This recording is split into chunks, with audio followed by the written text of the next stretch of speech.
बंगाल फतेह के लिए निकले प्रधानमंत्री नरेंद्र मोदी खड़गपुर की रैली में जमकर बरसे।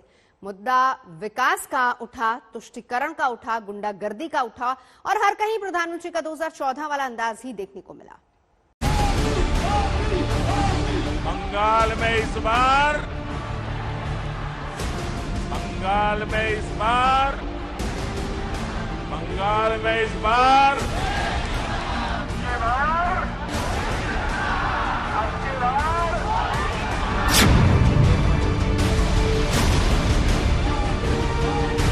नरेंद्र मोदी की जिस स्टाइल ने मुख्यमंत्री मोदी को प्रधानमंत्री मोदी तक पहुंचाया, उसी तेवर के साथ पीएम मोदी अब बंगाल फतेह की तैयारी कर रहे हैं। खड़गपुर रैली में आज पीएम मोदी ने जब हुंकार भरी तो वही 2014 वाला मैजिक नजर आया, जिसने केंद्र में कांग्रेस सरकार को उखाड़ फेंका था।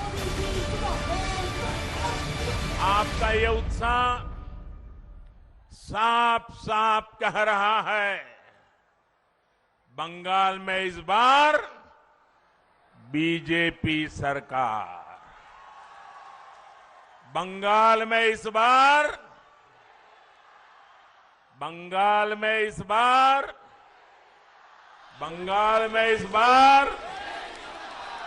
लोगों ने तय कर लिया है, अब की बार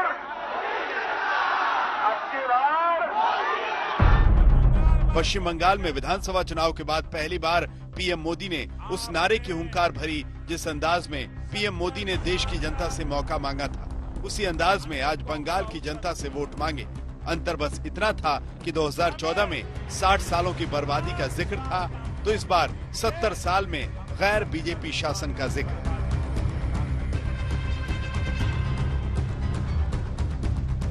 मैं बंगाल वासियों के कहता हूं, आपने 70 साल तक अनेकों को अवसर दिया है, हमें 5 साल का मौका दीजिए, हम 70 साल की बर्बादी को मिटा करके रहेंगे। 60 साल तक आपने प्रमुख रूप से कांग्रेस पार्टी को या कांग्रेस गोत्र की सरकारों को झेला है, जांचा है, परखा है। 60 साल तक मुझे 60 महीने दे करके देखो।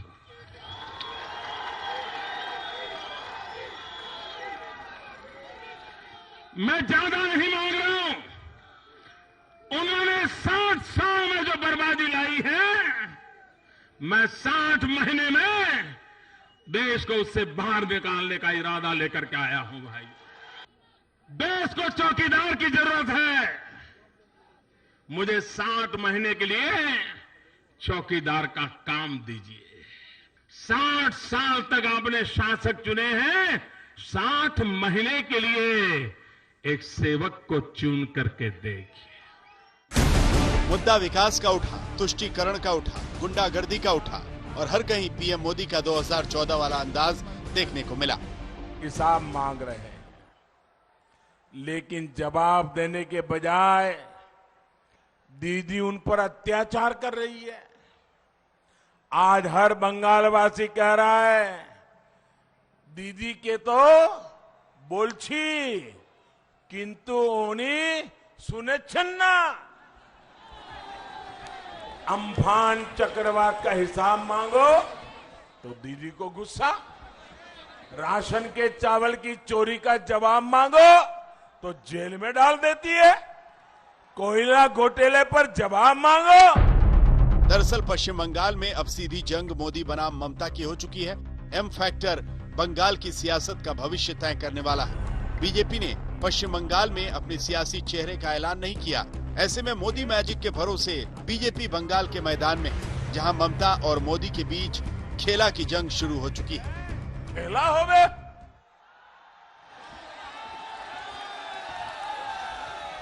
लेकिन पूरा बंगाल आज कह रहा है, ये हमारा पश्चिम बंगाल आज कह रहा है, खेला शेष हो गए, विकास आरंभ हो गए। पश्चिम बंगाल में खेला आरंभ हो चुका है, लेकिन इस सियासी खेल के दो सबसे बड़े खिलाड़ी ममता और मोदी हैं। यही वजह है कि जिक्र सिर्फ बीजेपी और टीएमसी का नहीं होता। ममता मोदी का नाम लेकर हमला करती हैं, तो मोदी अपने भाषणों में सीधे दीदी का जिक्र करते हैं। ये दीदी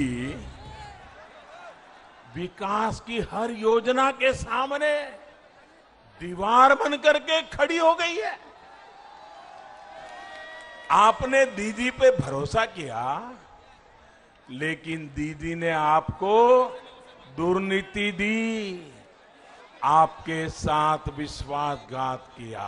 বিজেপি পার্টি ওদের প্রধানমন্ত্রী নরেন্দ্র মোদী ভারতবর্ষের অর্থনীতিকে শেষ করে দিয়েছে। অর্থনীতিতে ধস নেমেছে, নোটবন্দি থেকে শুরু করে ব্যাংকবন্দি।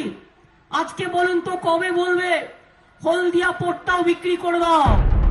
पीएम मोदी ने ममता के किले में सेंधमारी के लिए जंगल महल का इलाका चुना है।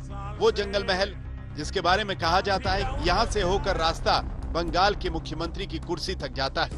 यही वजह है कि यहाँ की जिम्मेदारी पीएम ने अपने कंधों पर ली है।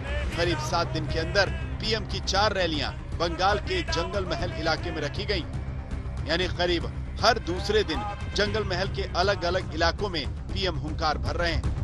दलितों का हक छीन लेना, आदिवासियों का हक छीन लेना, का हक छीन लेना। जंगल महल एक पूरे क्षेत्र को कहते हैं, जिसमें पुरुलिया, बांकुड़ा, झारग्राम, विष्णुपुर, बीरभूम और पश्चिमी मेदिनीपुर शामिल है। जंगल महल के क्षेत्र में 40 विधानसभा सीटें आती हैं। सभी पार्टियों की इन पर विशेष नजर रहती है। वाम मोर्चा इन सीटों पर दशकों से अपना कब्जा जमाए हुए था। 2006 में लेफ्ट को यहां से 36 सीटों पर जीत मिली, लेकिन 2016 आते आते ये घटकर 3 चली गईं। वहीं टीएमसी की बात करें तो 2006 में इस क्षेत्र में 0 पर रहने वाली टीएमसी 2016 के विधानसभा चुनाव में 30 पर पहुंच गई। वहीं 2019 के लोकसभा चुनाव में बीजेपी ने यहां की 8 सीटों में से 5 पर कब्जा किया। बहरहाल जंग जारी है। बंगाल का खेला शुरू हो चुका है। पीएम मोदी ने पूरी ताकत झोंक दी है और गेंद जनता के पाले में, जिसे तय करना है कि बंगाल में किसका खेला होना है। खड़गपुर में पौलमी साहा और कोलकाता में चित्रा त्रिपाठी के साथ आज तक ब्यूरो।